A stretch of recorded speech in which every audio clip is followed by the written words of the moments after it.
man's coming to save you. So what are you gonna do about it? Raw Minds on men's mental health. Hosted by Erick. For the ones we never meet. Hey, I'm Eric, and this is Raw Minds, and today's not a light one. This story is about a kid who got picked apart for being different. Short, ginger, easy target. Every day was a fight just to exist. So he built a mask, the Joker, the one who laughs first so nobody sees the damage. He tried to outrun it. Literally, running gave him purpose. The army gave him identity, but the demons didn't stay behind. They followed him, right until the uniform. Bullying didn't stop. It got worse. One man made his life hell. Then it came to the breaking point, a brutal beating, career gone, identity gone. And after that, everything fell apart. Alcohol, self-destruction, rock bottom, even suicide attempts. Most men don't come back from that, but he did. A tiny ad in the newspaper changed everything. One decision, that's it. He stepped in the outdoors and slowly started rebuilding his life. Not perfect, not easy, but real. This man has climbed mountains, saved lives, raised kids, taken his own granddaughter, and fought battles most people will never see. And here's the line that hit me the hardest. I should have asked for help. I never did. That's why this matters. If you're listening right now, don't just sit here. Hit follow, share this with someone who needs it. It's bigger than a podcast. This is for the ones that are fighting in silence. And I just want to say thank you, Steve, for coming on, and welcome to Raw Minds. Hi there. Appreciate you here. I just want to say first, before I start, I get all my guests to plug. You have a book, your book about your journey. So I want to get into that a little bit later on. But first, can you please tell us where we can find your book? Yeah, you can find the book on Amazon by typing in the title, which is called The Story of a Short Ginger Kid.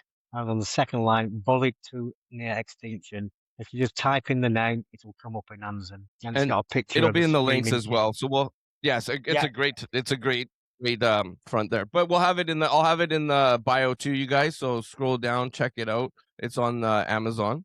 But please, Steve, can you please tell me, so who are you? Please, like the journey, where did it all start? Well, also, I was brought up in a little village in Yorkshire. My dad was a milkman, so everybody knew everybody in the village. But I was short and I had this big mop of ginger hair. You wouldn't believe it, but yes, I had a big mop of ginger hair. And I was prime target, absolutely prime target for everybody else. And to get over that, yeah, I had to become the Joker. I had to become the aim for people just to take the mickey out of. And at times, yes, an odd thump in the face or an odd kick. And the games that we used to play, I used to get jumped on. And obviously, I had to learn different techniques to get away from this. Being the Joker, being fit, being fast, and elusive, hiding when I needed to hide. And that's what I did for years. And then I just got a question there. Did you take on this persona, or do you think your own mechanisms to save you inside kind of just took over your subconscious mind and you just became this Joker? Or did you fully say I'm gonna be this person, I don't want to be who I am anymore, I'm gonna make this other person? I think I naturally went into it. I've always had a survival mode. If I've fallen off the horse, I've got back on and tried something different or a different way. The things that weren't there back 50 years ago there wasn't the help, there wasn't the phone lines, there wasn't the child line, there wasn't these things that you can do these days is ask for help, like we're going to go on to later on. But then you just have to put up with it. It was games to them. It was just games to them. So yeah. So yeah, how did you go through with that? How did you be able to just take those beatings and just keep on going? How mentally did you just put it compartmentalized, or I can't really say the word, but you know what I mean? But in a little space, because that's what I did. I got bullied a little bit when I was younger. I was actually a chubby kid, and I would just kind of put it away, in a box and didn't deal with it. And I became a joker a little bit myself too. And like I just became that. And I kind of know how that feels definitely. It made me stronger. It made me willing. The times on my own that I used to go off on my own, especially my escape was running. I joined a running club and I trained 3, 4, 5 times a week. I had 2 races at the weekends, which my mum used to take me everywhere racing, road races, fell runs, and I did everything I can not to be around in the village. But obviously, that's where my so-called mates were. And again, Mhm. there were followers. Other people would join in, and that's what hurt because some of them I had really great friends, but they sort of like just, Mhm. it's Tigger because my nickname was Tigger then, and I can just take it. They just accepted it, the person I was. So Really. yeah, and And these are supposed to that's be what. and these are supposed to be your own friends. Yeah, yeah.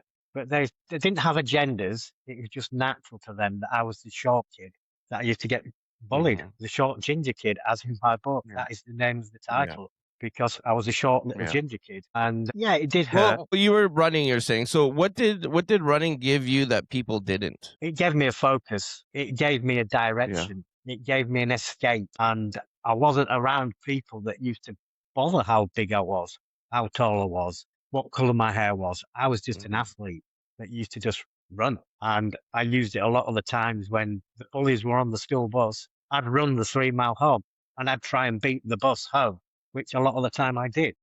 Made a game out of it. Make a Yeah. game out of it. Yes, and that's what I did. Yeah. And that has been the story of my life, Yeah. which is make a game of it, be stronger than them, and carry on. I mean, I do get emotional about it. When you think back, it evokes memory. That's what the book did. It evoked a lot of memories from anger to uh, just evoked really sort of things of why didn't I do that? Why didn't anybody help me? Do you know what I mean? It was sort of like, why me? Yeah. Yeah. Yeah. So And yeah, and yeah. what age were you when you like took on running and like when you started feeling this like, this I guess you could say escape from reality, I guess you could say because that's what like for me it was soccer and video games, right? And that's what gave me escape from reality. Even now as like a grown man, I still play video games because it brings me into this. I could be a cowboy, I could be a spaceman, I could be whatever I want to be, and it gets me away from like what's going around us right now. I mean, the running was about the age of 11, the middle school, which we called over here. I don't know what it is where you are, but with middle Yeah, school, same. it gave me a purpose. It gave me a purpose. And I aimed to be better Yeah. and better, and I got to stand up in front of school as part of running teams, and people said, "Oh, he's a little kid, but he ain't half fast. He ain't half strong." And a lot of Mhm. people admired me for it, and my parents admired me for it. And I always went back to running. Uh, in the later life, I did 3 London marathons. I did about 17 half marathons, Cool. fell running and everything. Running has always been in my life until my knees decided to pack in. But yeah, running has Yeah. always been on my life. Just So what happened after that? In your story? my mum and dad split up at about the age of, I think I was about 15 then. And my mum and dad split up. And I didn't know where I was going then. My mum was really upset. My dad had left, but I still had to work with my dad because he was the milkman, and my job in the mornings and stuff was with my dad, which was a real strange thing. I had to back my mum, yet I was working with my dad. That was hard. Yeah. That was really, really hard. I got a place in art college just before I joined the army, and I used to disappear onto the malls taking photographs and going with my thoughts, and I was going more and more downhill because I'd get a bottle of vodka, I'd get a few cans, and I'd sit on a rock and have a few drinks. And I'd been drinking from probably the age of 13, and odd cans behind the old memorial hall of the village. But I wouldn't have one. I'd have two. I'd have three. I'd have a bottle of cider and mix Mhm. them together. So this got worse and worse when I was in college, and it got to the point where, Was this by nah, yourself most of the time too? yes, I was in classes, but then I used to disappear off to do my projects. So I spent a lot Okay. of time on my own, a lot of time thinking about myself. And then when I did go back to the village, I tend to became very solitude, kept away from people as much as I could, and only joined in when I needed to join in because I realized what the bullying was then. Earlier on in life, it was just tormenting. It was just mockery. But then later on, I started to realise myself, so, well, I can't have this. So I made that one decision, right, I'm going to join the army, which everybody went says, you're too short, you're too ginger, you won't make it, you'll end up getting Mhm. bullied again. Me, being stubborn character, said, no, I'm going to do that. So I did. And at the age of 18, I walked into the careers office in Bradford and signed the bit of paper. A few months later, started going through all the tests and ended up in the British Army, which I thought was wonderful. First year or so, I was good. I was a very, very good soldier. And that's when it started unraveling again. There was a few people, one person especially, that made my life a misery. And it got worse, drink got worse, and I was doing everything I can of it. But I was still a very, very good soldier. But And it then got you're to the just doing it point just for where spite, just out of evil, like just being a bully, you know? That's what it was, no, I was just out of spite, just being a bully, just a mean no, person he no, was but being. I was getting the courses. I was running. I was faster than anybody else. Oh, so he was jealousy. Yeah, it was jealousy. Yeah, and basically Okay. it's a case of yeah, and I got these really good courses. I got a signals course. I got a medical course. I got all these courses. And he said, well, why am I not getting the courses? Because I'm the blue-eyed boy. And that's when he focused straight in on me. And I coped with most of it, but Mm. at times the drink and everything else, it really sent me into a spiral. And I'd got a couple of knee injuries, a couple of light duties. And yeah, that was it. That's when I decided, that's it. I don't want any more. I went halfway up Gibraltar Rock, sat on a ledge and says, right, bottle of vodka, I'm going. And that was it. Do you know what I And mean? how old were you at this time? I was 20 years old. 20.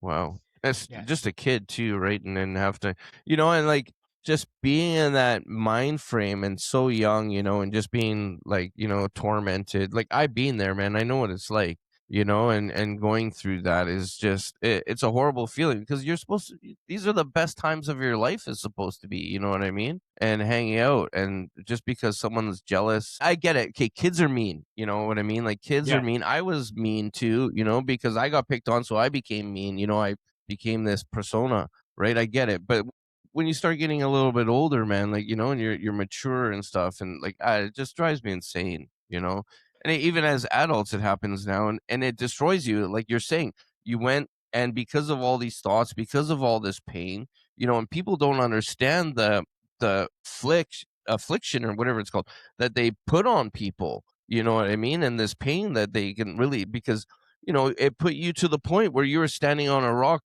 contemplating if you want to live or not anymore. Like the I was damage living was hard. I was living two lives. I was living this life where Yeah, I did have a lot of friends, but then I had this other side of me that was sending me into deep depression. Mix that with the drink yeah, and mix that with a couple of sports injuries where I couldn't do what I loved, which was run. yeah. Then it was just spiraled out of control. And at that time in the army, it was a case of put up with it. It's just part of being in the army. And over the past few months, I've spoken to a lot of people. And the book again, I've got excellent reviews on the book. I've got 5-star reviews on the book on Hmm. this story of this short ginger kid.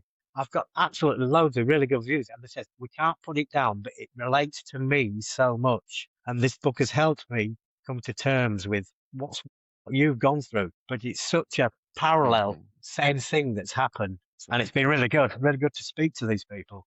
I think it's amazing, and it's. I think last time we spoke, like I was in the middle of writing a memoir too, about what I threw, and I think it's very powerful, and it heals you too, because you get to go through those things over again, in your mind and stuff, and you get to tell your side of the story. You know what I mean? Everybody looks in and sees you, but you get to tell your side of the story, how you feel, what you went through, and what you brought to the table, what you sitting at that rock wanting to, take your life. Like people don't know this unless they've really talked to you, So maybe the people that bullied and stuff get to see this and be like, fuck, like, wow, There's it's always a way out. powerful. Rather than Yeah. I found out there's always a way out rather than jumping off a rock with a bottle of vodka in your hand. Yeah, definitely. If the support was But there take me then, back like to that though. If you can, take me back to that point, like where, like, what was going through your head? Like you said this was it. You're just tired of just being everything, taken everything. advantage of and everything. Yeah. Yeah, I think, why does it keep coming back? Do you know what I mean? Why does it just keep rotating back? Bullied at school, bullied, mocked in early childhood for just being ginger. I mean, people pay thousands of pounds to have ginger hair these days. I mean, when I had a big mop of it, obviously when in the army, it cut down a hell of a lot. But then mixed with the Yeah. drink and the depression of not being the person that I want, not being allowed to be that person that I wanted to be, that good soldier, I couldn't cope with it anymore. My mind was just going all over the place. And I took, again, like I've done previously, I took my way off on my own. And if it wasn't for a couple of friends knowing I was missing and finding the note that I'd left, I'd have been swimming with this fish in, well, I wouldn't be swimming, I'd have been splattered in the water of Gibraltar, maybe never found, and my story would never have been written. So, yeah, Well, I'm and glad you're here, brother. that's only a few parts of my story. Like I say, the things that I've been through in my life, I sometimes shake my head and think, wow. And that's what made me write the book. Well, what got you to the point though, to be like, hey, like, I gotta write this book, I gotta get back, because, like, you saw this little clip in the newsletter too, right? And, like, I want to talk about that too. Like, you saw, and that's what changed your life, you said. See, what happened was I left the army. I'd lost my career. I took a severe beating. All right. I came back from Gibraltar, where I was stationed. I went to Belize in Central America. I went through the Mexico earthquake as a paramedic. I got flown over there to give out injections, blankets, and I saw thousands of people that had obviously died over there. And there was no help, there was no recovery, no counselling. I came back to the UK, and then we went out to Kenya. I climbed Mount Kenya. I came back. I still had the bullies mocking me. And then Really? when I got the beating, the final beating, and that person looked me in the eye and says, "If you're in that bed in the morning, you're dead." That survival instinct clicked in, and I went absent from the army for about nearly 3 weeks to a month. I disappeared from the British Army, and I came back. Obviously, got thrown in jail. 28 days hard graft in the jail. Everything you can imagine what the jail is like in the British Army. And Is it called AWOL or something like that? Is that what it's called? Because you left and they don't know where you are? Absent without leave. So okay. I wasn't allowed. Yeah, absent without leave. And I went off, disappeared for a while, and then once I'd got my head together and the bruises had gone down, I had photographs taken of them. I decided that, like I say, I had to go back. I knew what was coming. I went back, and they brushed it under the table. They put it down to, well, I don't know what they put it down to. They put it down to that there was nothing. Nobody admitted anything. Nobody stood up for me. And I thought, that's it. I'd lost confidence in the British Army then, and I decided, like, that's my time. I'm going to get out. And I'd lost my career because of the bullies, and that's what sent me into the big spiral, absolutely right down to the bottom of the bottle. Magic mushrooms, soaked, drank, all mixed together, drank. For 2 years, I just drank and smoked. But I thought just I trying was to medicate yourself. Yeah, but I thought I was the life and soul of the party. But it's when people start moving away from you, start disappearing. When people are walking towards a pub, oh, look, he's a local drunk. You know what I mean? Bit of an idiot. I had the persona of being the idiot, but this was to do with being drunk. It wasn't to hide the bullying or anything. Because I wasn't getting bullied then, because I'd left the army. I was just a drunk, and I was just in a mess. I was just on my way out.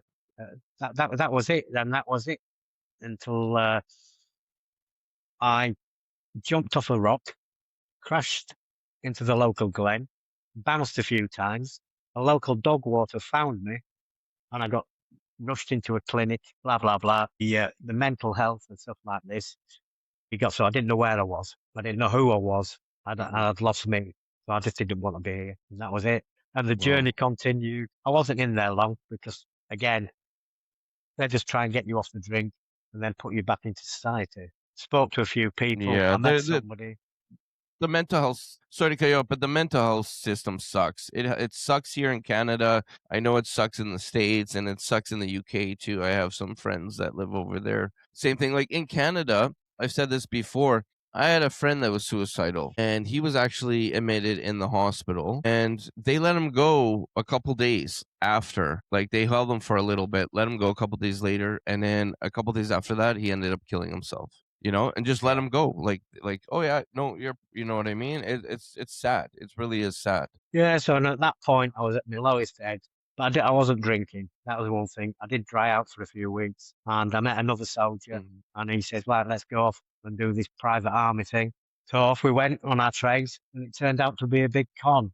Took my last bit of money, and I was stuck down in Wow. I think it was Gatwick with no money, no job, completely lost. Thought I was on the road to recovery, and I managed to have enough train fare to get back up to Yorkshire. I was heading back up to my mother's, who was my rock. And that's when I saw the little advert in the back of the newspaper asking for outdoor pursuits instructors. So I thought, I'll give it a call. I've got nothing to lose. So that's where I went. I was rock bottom. And like I said, my head was in a mess. And it's a mixture of the drinks, the drugs, and everything that happened to me has come to that one point.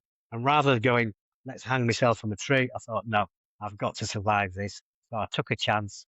35, I went, and that's it. I had room, accommodation, and I was working 20, probably 20 hours a day some days, teaching climbing, sailing, everything that I knew how to do, sports, which I was good at.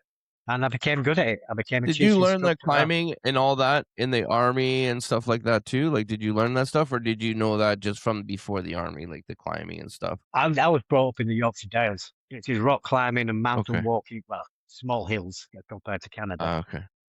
Yeah, Okay. that's where I got brought up, walking the glens and surviving. And yeah, I did rock climbing in the army, did the outdoor pursuits in the army, mixed it all together. So when it came, it's the only skill I had. I didn't have any skills, other skills Mhm. apart from labouring. So I took this chance, and it was the best move. It saved my life. Absolutely saved my life.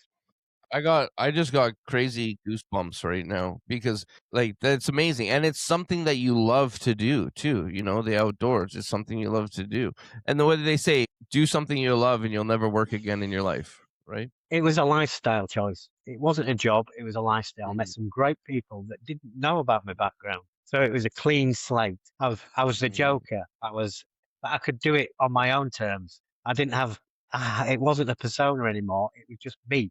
I'd become this person that Mhm. was a bit daft, a bit of a laugh, but was good at his job Yeah. to be given a job as a senior instructor and then chief instructor running the whole centre of 300 children that used to come along every Wow. single week designing the holidays, and I did that. I did that for about 8 years, and it made me. There was a time that came when I was doing more office work than climbing, and I was only doing my personal stuff, which was in the quiet times. So I decided to.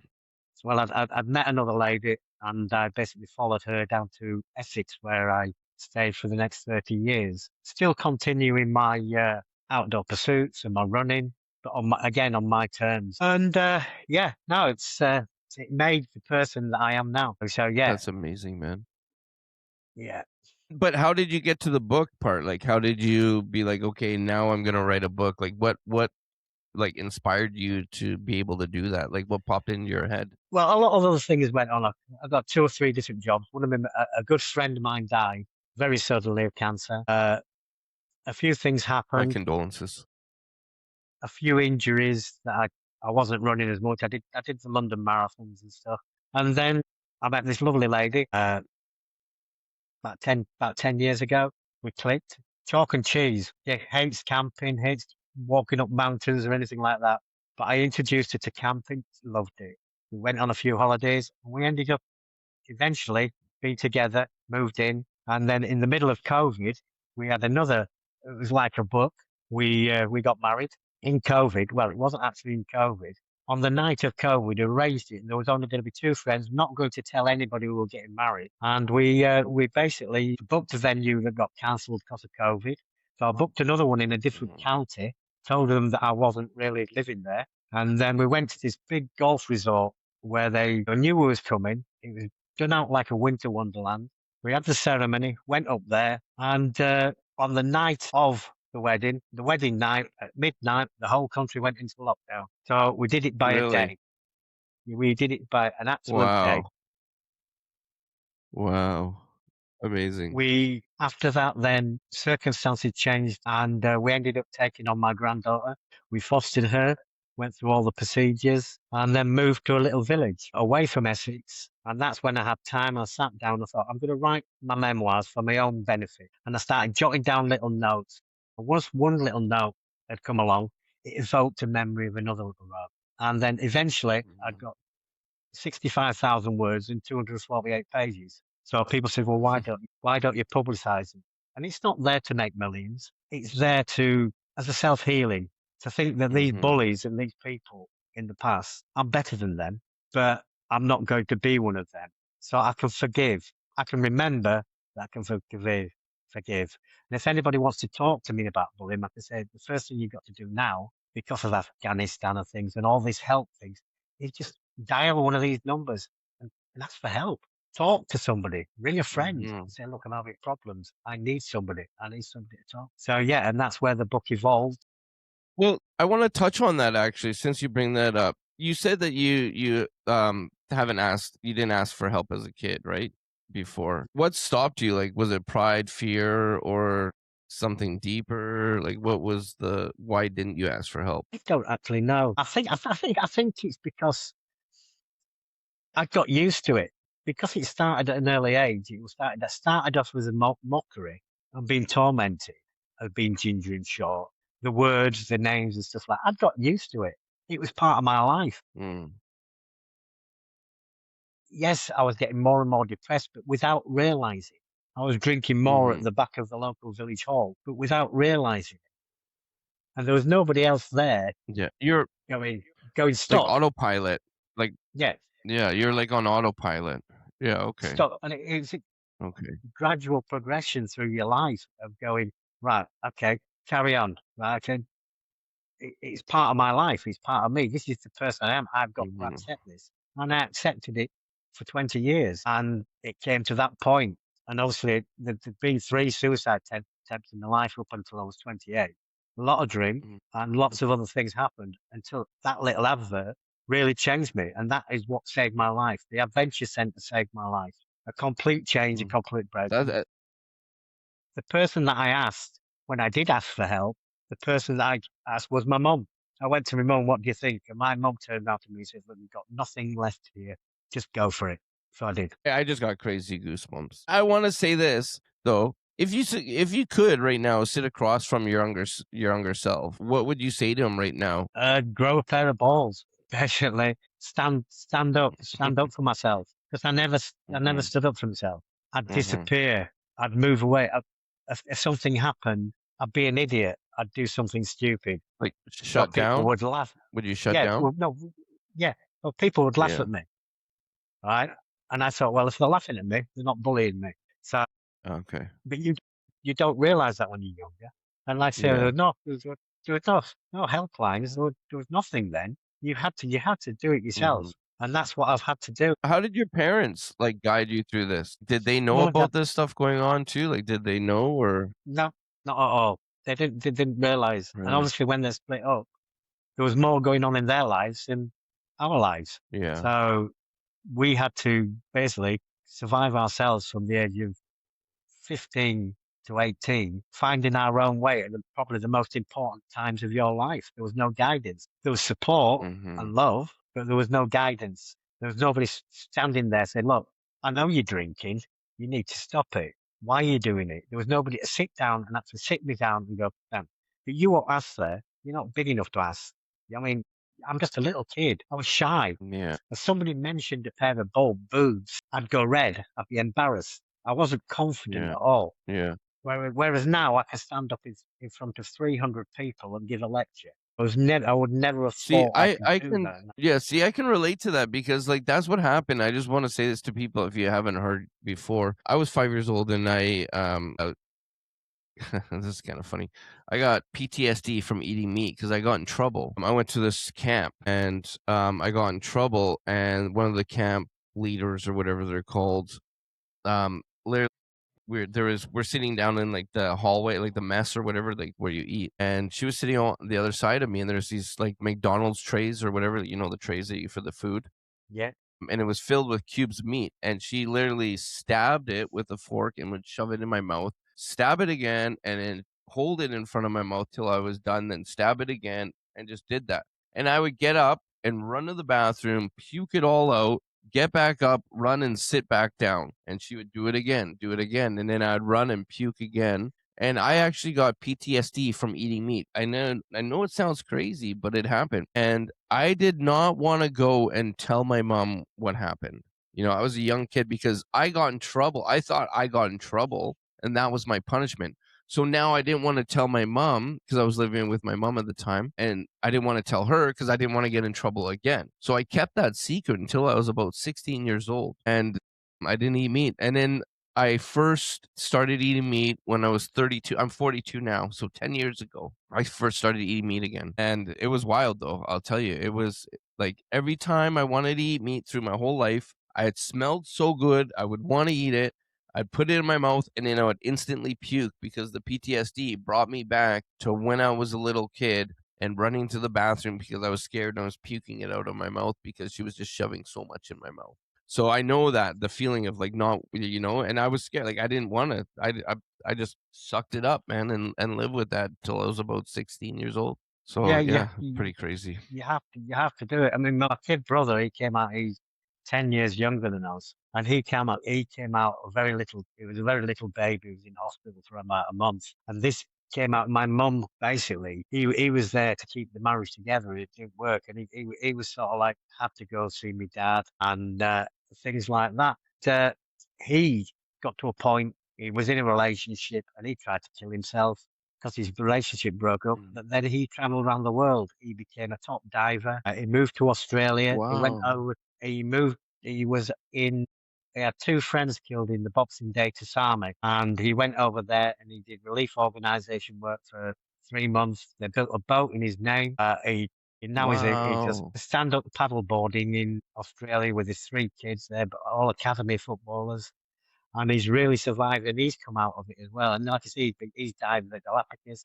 But the one thing that stuck in our memory was when I was in the middle of the jungle in Belize, I was on a little hand generator radio, and I heard about the Bradford City fire, which 56 people died in a horrendous football fire at a football. And on that day, my dad should have took him to the game. But on that day, through fate or Mm. whatever, my stepbrother took him to the game. And they got to the back of the ground, and my brother's 10-year-old friend went one way with the dad, and my stepbrother took him the other way to the other part of the ground. The two friends and the dad died, along with the 56. And while I was on this hand Man, generator radio, I heard about this fire, and I was in the middle of the jungle, miles from nowhere. And my mind went in total panic that I'd lost my dad and my little brother in this fire. Good news, like I say, I heard about it, got back to camp, found out that they were wow. okay, but it was just these little Thank God. stories. And every year, my brother drives his ute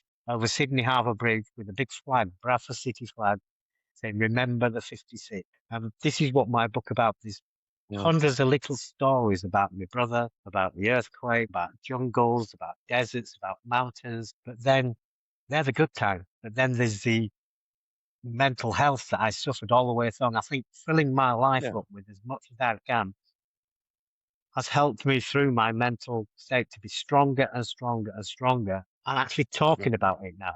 I don't mind talking to people about it, saying I struggled, I drank, I took drugs. Do you know what I mean? I don't mind talking to people, saying, look, there's always a way. There's always somebody to talk to. And a lot of people don't. And it's sad. And if I can help one of them people to say, no, I've got more to live for, I'll be a happy man. I love that, man. And you know what? This is what Raw Minds is about, and this is why it was created. It was created for the exact same reason, right? It was my pain. I lost my fiance at the time, and I felt suicidal. Everything in front of me was gone, and I attempted in 2015. And I promised myself I'd never do it again because I have a little girl to care for. Yeah. And I decided to make this podcast on men's mental health, and I love it. I have wonderful guests like yourself that have gone through pain to power, like I say, and you've built something beautiful. You're helping people, and it's just even that one person. That's all that matters. Is just helping that one person. And it's a ripple effect. At the end of the day, it's a ripple effect. And with me, the podcast, I'm leaving this digital footprint for people for years and years. And your book, you're leaving a footprint, a digital. It's on Amazon as well, right? You're leaving that for years. Even when you're gone, you're still going to be helping people, and it's an amazing thing. from coming from, this pain. And I will say this straight up, like your healing journey is ugly. It hurts. It sucks. Some days you don't want to do it, but it's worth it on the other side because you feel clarity, you feel good.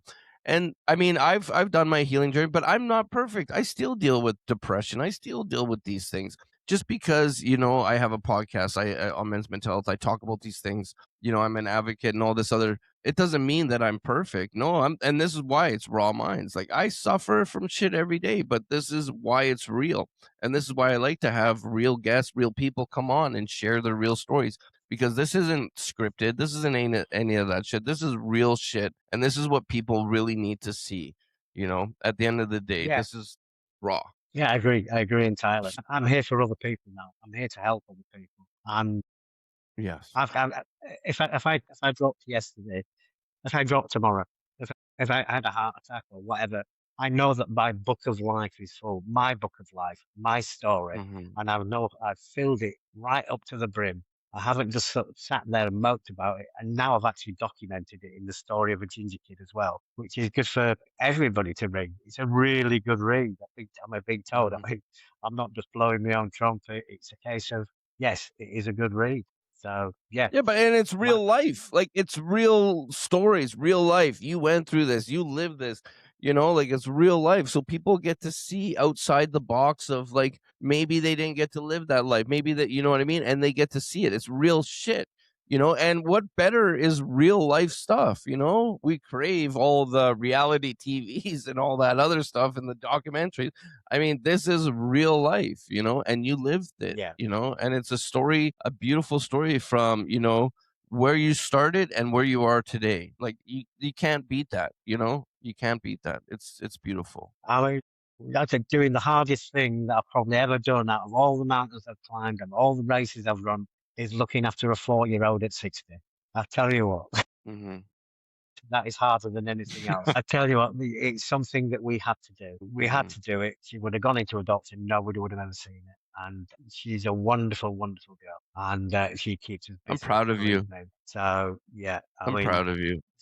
and that's the next chapter. That's the next chapter because my life still keeps going on, and I will live, and I will Yeah. live, and I'll keep trying, and I'll keep succeeding from the knocks and from the hard knocks of life as building person I've become. So yeah, And what's yeah, a few beautiful more. too is you get to pass that on to her too, You get to pass on your journeys, your mistakes, so you can show her what not to do, how to go through life properly too. I mean, everybody's got to fail at some point, because that's where you really learn, but as long as you're there to pick them up, that's the best thing that you can do at the end of the day. Like, with my daughter, I let her, like, I watch from afar, but I let her fail and figure it out, And as parents, that's what we got to do. But at the same time, you're there and guiding them the right way, because you've been through these dark ways. Now you have that flashlight to help them guide through. Because let's face it, right now, growing up younger, it sucks, man. Like, look at the world; it's crazy right now. You know what I mean? It's Yeah, yeah. crazy.